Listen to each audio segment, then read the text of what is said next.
Well, what a great start to the trip. Normally, I wear noise-cancelling headphones on long-haul flights, but on this occasion, with 14 hours of flying, I decided to wear silicone earplugs, and so the next morning, when I tried to pull the plug out of my left ear, most of it got stuck inside, rendering me deaf on one side. Luckily, at the airport, I decided to hire a prepaid taxi driver who spoke excellent English, so I asked him to take me to a doctor. The doctor's surgery didn't leave me with a great deal of confidence, and after a wait of an hour, the doctor said he had no tools for getting the earplug out and that I would have to go to a hospital. Suddenly my day wasn't looking so good when the driver said that if I went to a public hospital, I'd be there all day due to the queues. So he took me to a private hospital, and the initial examination cost me $30. Then suddenly I found myself on a hospital bed surrounded by 5 beautiful female nurses and 1 Chinese male doctor. The function of one of those nurses was to hold my arm and comfort me, and to give feedback to the rest of the team on how I was feeling. None of the staff spoke English, so I really couldn't tell them how things were going as far as I was concerned. After 20 minutes, all the silicone was out, and then I had to pay the bill, another $10 US, and then I was on my way.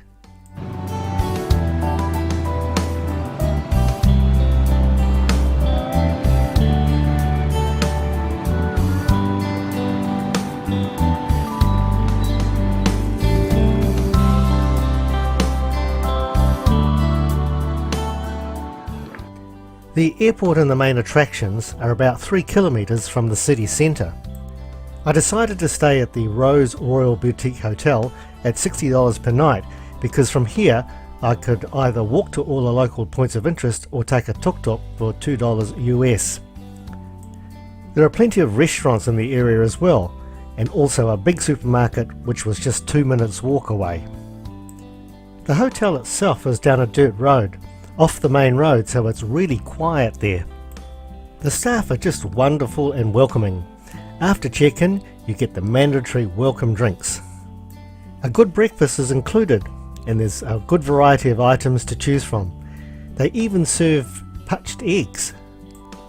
Dinner in the hotel was between $3 and $4, about 50 cents more expensive than other nearby restaurants. I made this hotel my base for 5 days and thoroughly enjoyed it there.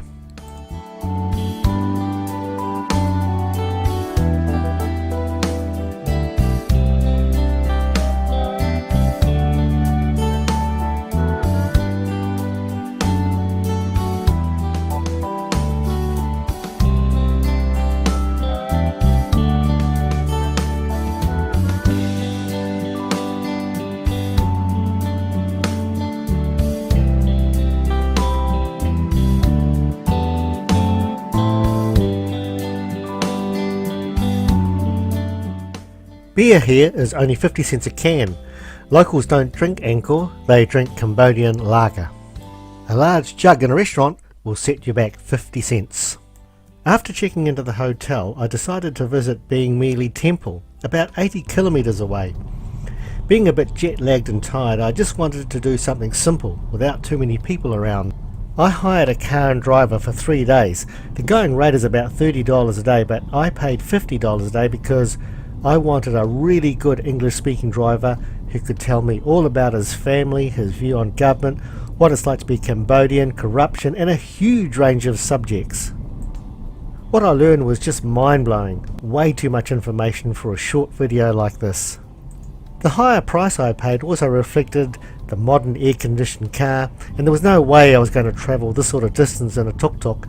It's 33 degrees outside, humid and dusty, even though the roads are good.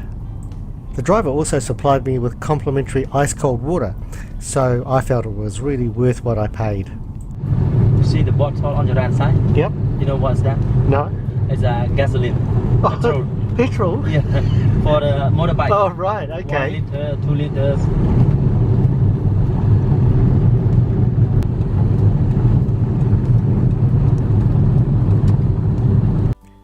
Beng Mealea is open from 7 AM through to 5:30 PM and costs $5 US for a ticket to get in. It used to be the centre of a town and is surrounded by a moat about 1 kilometre by 1 kilometre and as wide as 45 metre in parts. During the Civil War period, some jungle areas were laid with mines, and this particular area had about 438 mines and 809 unexploded devices cleared by the Cambodian Mine Action Centre, so I felt really safe walking around in my shorts and jandals. The climate is hot and the sun is intense, so you have to make sure you've got water and protection. And now for the blah blah blah blah. Beng Mealea in Khmer means lotus pond. It was built as a Hindu temple, although some carvings are of Buddhist design. It's mainly constructed of sandstone and is largely unrestored.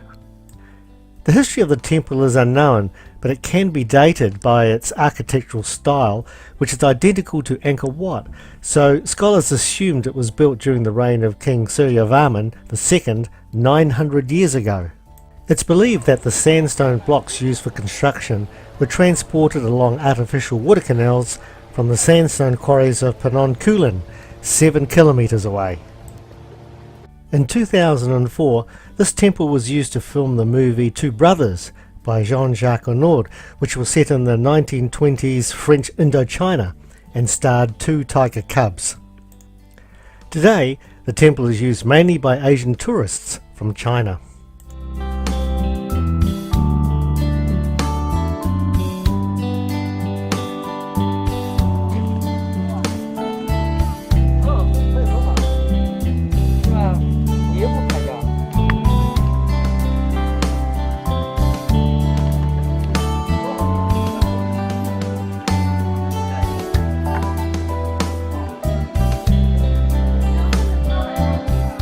导要从下面给我们喝。可以。哦，可以只有我们几个人。对。妞妞来吧。